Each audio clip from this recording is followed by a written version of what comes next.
Bonjour. Right, let's get straight into what I think are 6 of the best comics this week. Recommendations. It was a bit of a heavy week. Going to kick it off with something classic. Yeah, this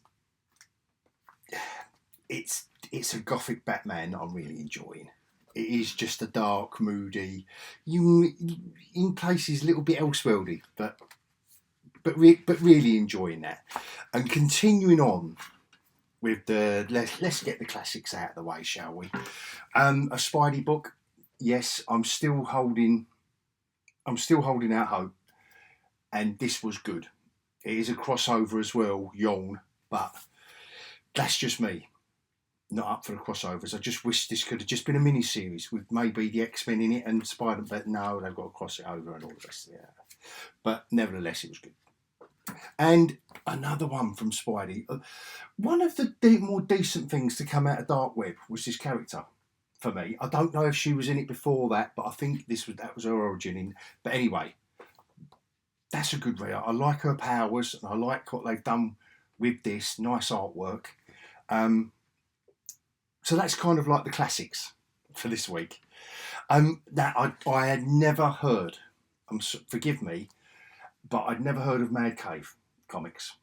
But this was recommended to me today by my old mate Paul at Comics and Fantasy in Hornchurch, Essex, and he was right. It's a decent book. It's a good book, based on the Greek gods Zeus and all that. But anyway, we'll get into it. Jeff Lemire. When Jeff Lemire's name is on a book now, I will gravitate towards it. And this was a good first issue. Again, with a lot of his work, I think it's going to be better suited to a graphic novel. Maybe absorb it all in one sitting. That's my only tiny little criticism with Lemire's work, because this was a delicious setup, and intriguing, and a cliffhanger at the end. But oh my god, I've got to wait a month. But that's a good thing, right? That's a good thing. I can't wait to get more. So Phantom Road issue 1, and the last of 6 of the best is going to be the last of the 6 issues of this bad boy. That has been an insane, glorious 6 issues of a comic. It honestly has. And with Bruce Campbell Eduardo Rizzo's artwork has really suited this story somehow. He's on cracking form, and so is Bruce Campbell. I mean, I don't know what else he's done comic wise, but nevertheless, after the scroll, let's have a deep dive into 6 of the best this week, and I'll show you why I enjoyed them.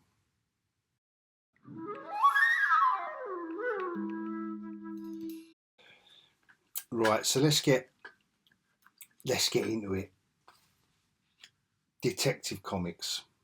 This has been consistently, this year, 1069. This has been consistently a good book for that gothic, that classic, not a classic gothic, but classic gothic design wise for Batman, and it is an approach that I really do like. I love the artwork on it. I love this as a cover.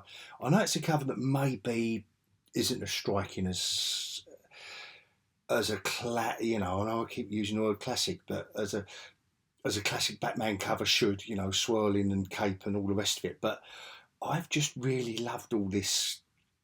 I've loved these flourishes with it on the cover. Interior wise,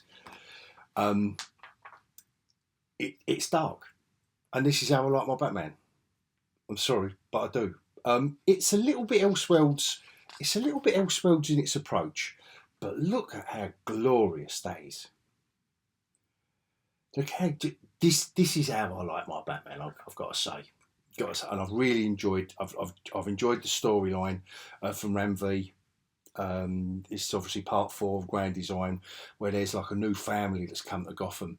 I say new but they're only new to the reader. You know, they've been a bit like the Court of Owls, where they've kind of been within the Gotham underworld for so long. Really intriguing storyline involving Two-Face and his relationship with Bruce Wayne, and within that, obviously some really nightmarish. I love it. I love this stuff. Some really nightmarish visions of Batman and of Gotham. The way the writing, the way the story progresses through this, and the art, the storytelling is really really good and full of intrigue. So it's not all Batman. This is Commissioner Montoya's office, you know. So it's all a little bit, like I say, a little bit Elseworlds. But believe me when I say this is just, you know, Gordon has saved Batman. Found out he's Bruce. We'll have a little chat here, and you know they're chatting away. Obviously, you've still got the elements, and then you know, you hear me, Batman? Yeah, look, you're not even there, are you? And you've got these five nice panels, and then you've got these 5 nice panels. It's just not nicely done. I think, I don't know if this is going to come across in the video, but the leathery texture that he gives, it is, I don't know who it is actually. Is it Albuquerque in this? No, it's not. The artist is, forgive me, Dexter Sawyer, Stefano Raffaelli, and Miguel Mendoza. But whoever did this leather-bound kind of texture to the cape, yeah, loved it. I loved it. Again, the colouring, lovely job on the colouring, as you can see from, you know, this is the Oracle's bit to down in the sewers where they're talking about, and then they're giving this, what's it called, the Arsum serum or something like the art. Yeah, look who it ain't. And then that's the main story. Now, I did rave about an Image comic called All Against All, and this artist is on of all things a Dr. Freeze, and again this was a nice little backstory. I'm really liking the kind of tryout feel of these backstories, and it's a little 3-parter. I think it's Simon Spurrier. Look at this nice stuff. It's the same stuff that I really enjoyed. He's got a really unique art style, the guy, and I think it's Simon Spurrier. Yeah, little backstory by Simon Spurrier. You can't go wrong. Casper Wingard on the art. Very, very nice. And this did remind me of All Against All, because it's all aliens and stuff in that book. So, first recommendation: Detective Comics. This, like I say, this is a 4-parter. I take it that all these will be any of this Detective Comics run with Ram V writing it. I know that Raphael Albuquerque was doing some of the art in the previous episodes, and they was also glorious. And this was an unexpected surprise for me, because I do enjoy the Marvel horror stuff, and this was a little intro into, and it's almost a self-contained story in this comic, and it does give you a little intro into this group of vampires called the Forgiven, and how, you know, this character's training at the beginning of the story. This is the main guy, and I loved this little story about the Second World War and his origin as a vampire, or being turned. Sorry, not him being turned in the Second World War, but joining Captain America in the Second World War to do some good. So these are nice vampires. They're not naughty ones. But no, they obviously explain it a bit better than I do. and the different characters in the group, like, they deserve their own series for me. They've been in the Marvel horror pantheon for a good few years now, but this is a really well crafted story. It reminded me of the old fashioned short stories, just getting introduced to these characters that just exist for now in this story, to get Spider-Man through and get engaged. The bad guy turns up, Spider-Man can't deal with it, and the Forgiven have to turn up, introducing all the characters, and then there's a twist. There's a kind of bit of a twist at the end. Of this. I like the way that Spider-Man's taken over by one of them, and this guy has to use his vampiric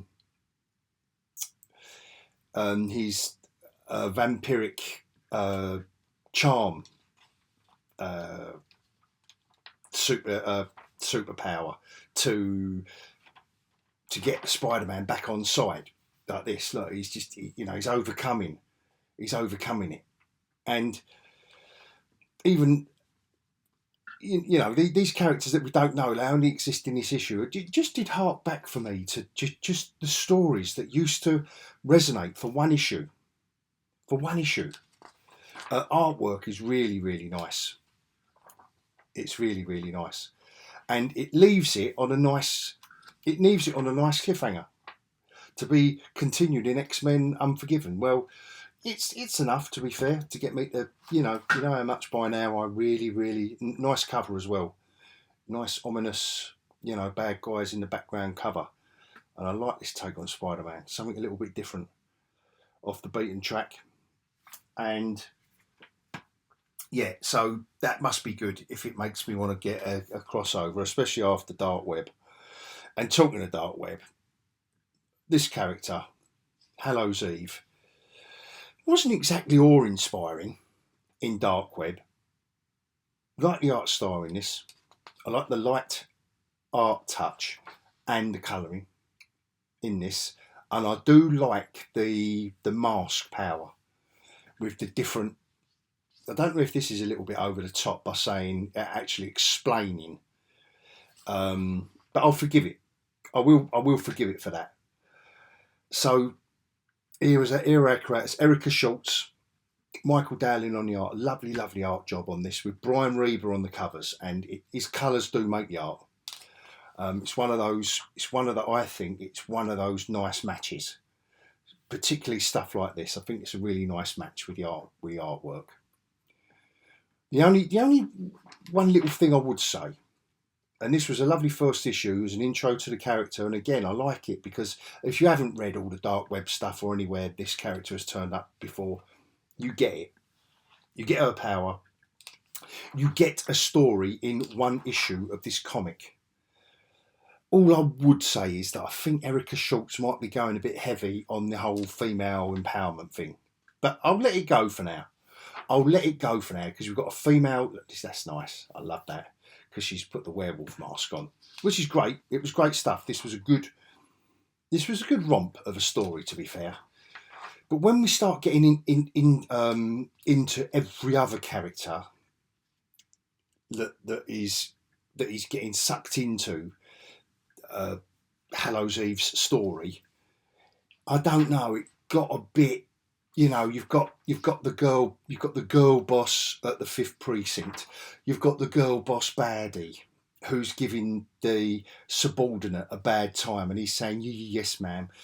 I found that a little bit tiresome, but all in all, it's because you've already got a strong female lead, so I thought that was a little bit over the top.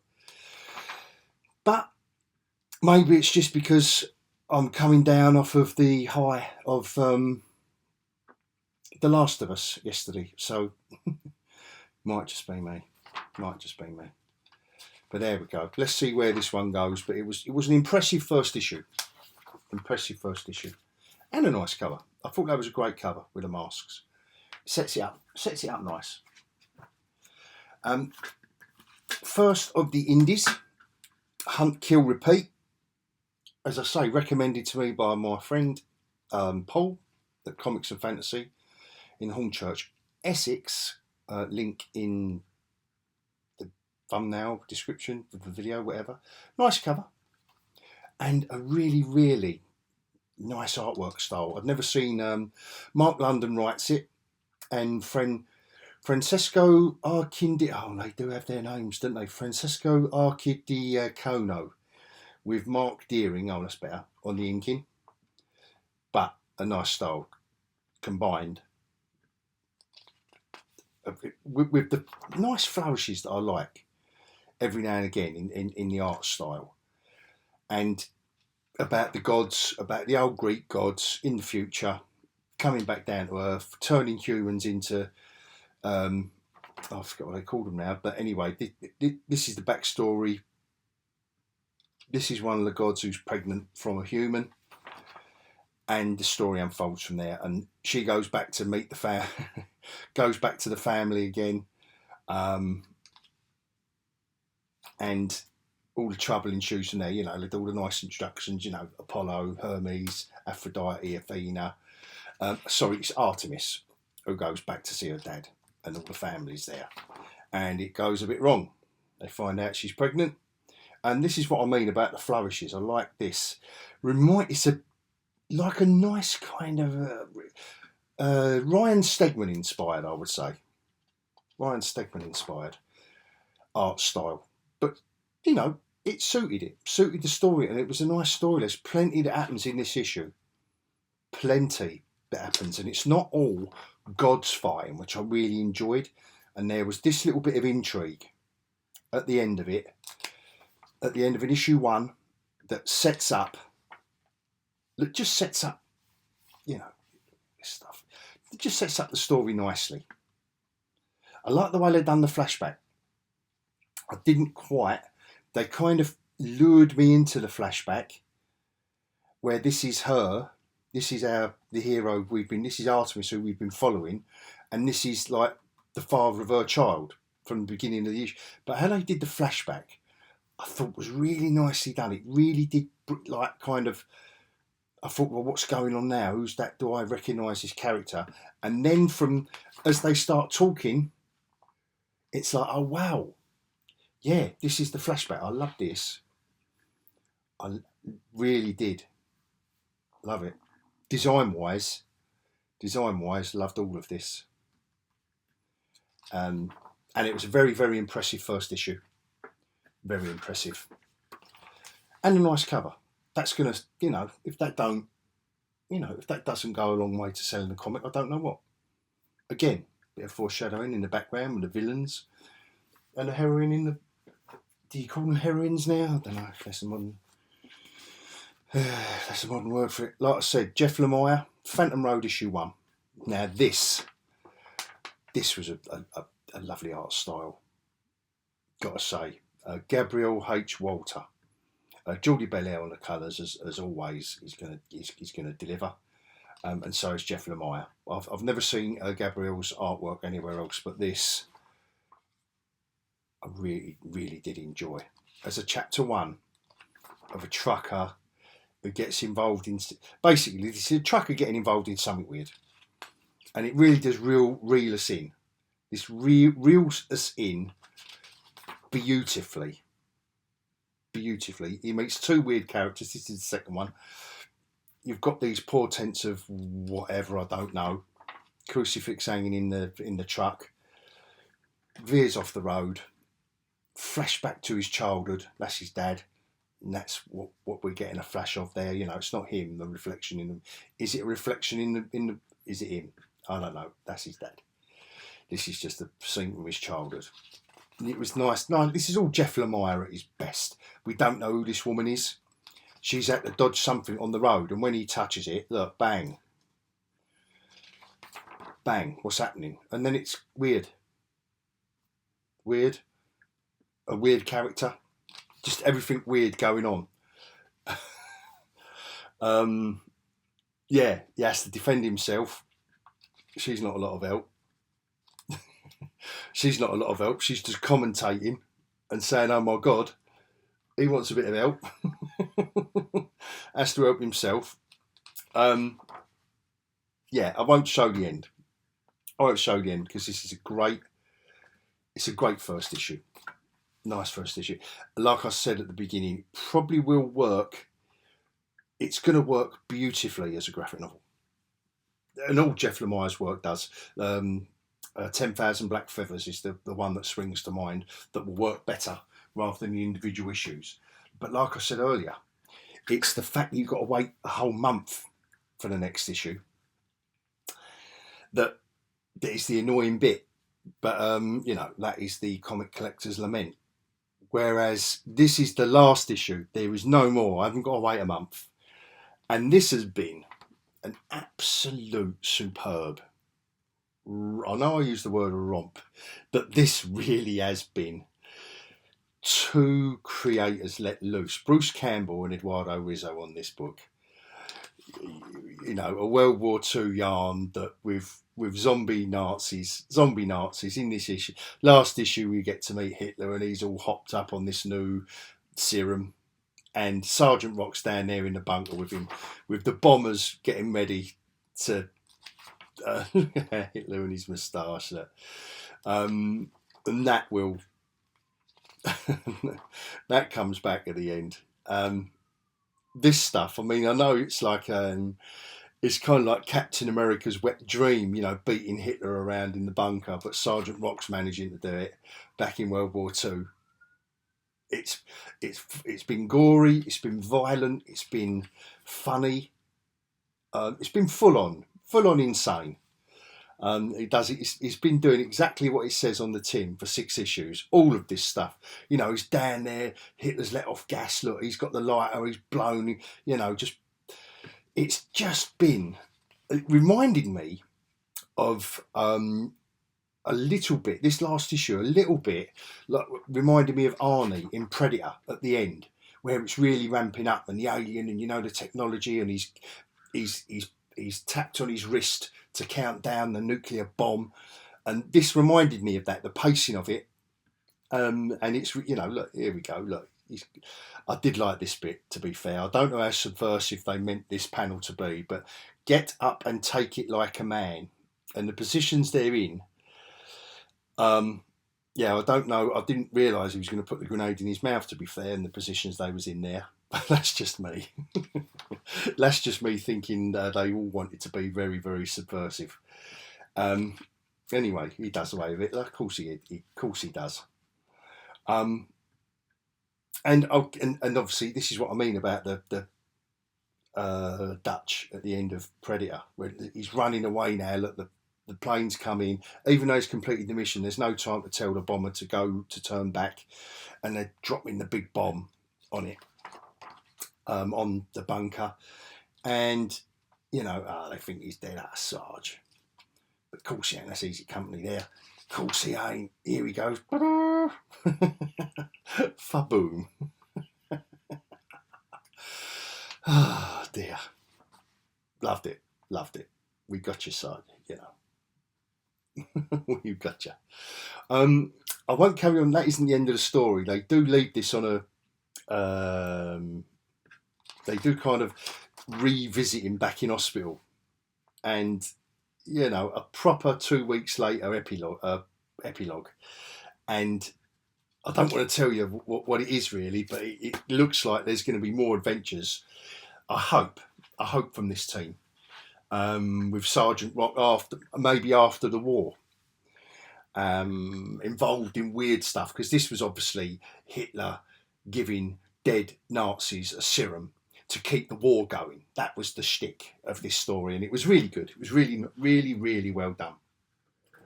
Like I say, everything you would expect from it. Now, as far as covers go, cover of the week. Now, if that ain't going to sell a comic, Hitler with a knife hanging out of his neck, and Sgt Rock with a grenade in the foreground, drawn by Gary Frank. I don't know what is. I mean, Brian Hitch is never gonna. When you've thought Brian Hitch struggles to contain his artwork in panels in a comic, he's straining to contain his artwork on the cover of this. You can barely. I love the fact you can barely see the title, but they've let him do it. And they've even took the title off the top of the page to allow his artwork. Like, but you kind of know, you can kind of work out this comic may be Venom from the information we're given. Really, cover-wise, there was nothing double exciting apart from those two, to be fair. I mean, I did like this take on. Sorry, not that one. Forgive me. I did like the take on Spider-Man in this. I did like that interpretation. I did think this was mental as a Star Wars cover. Something about Luke Skywalker's eyes in this. But I just like the way he's getting attacked by, he's got his Rocketeer backpack on and he's getting attacked by TIE fighters. I thought that was quite mental for a cover. And these books are still very good. I did do a Star Wars special. If you want to hunt that down, I won't bother putting the link up or anything because it's there on my page. I'm sure you can find it. I'm sure no one's that lazy. But I'm going to go with, I think, and now I'm kind of trying to decide out loud, I do think it's Sgt Rock. I'm sorry. That might not seem the most amazing of choices as a cover of the week this week, guys. But do you know what? I think that does it. I just think that sells a comic. I really do. If you want a little bit of what's going on here. What is going on here? It's called Sgt Rock versus the Army of the Dead. What's going on here? And on that mad note, for another week, thank you for watching, and please like, subscribe and push buttons and add notifications because YouTube are messing up. They're messing up people's channels at the moment by not passing on subscriptions and taking down views and that. So it really, really means a lot to us lot down at the bottom of the YouTube algorithm. If you just add a little like or a tiny comment or even an emoji thumbs up in the comments, it all helps. So until next week, thank you for watching if you still are, and I will bid you all adios.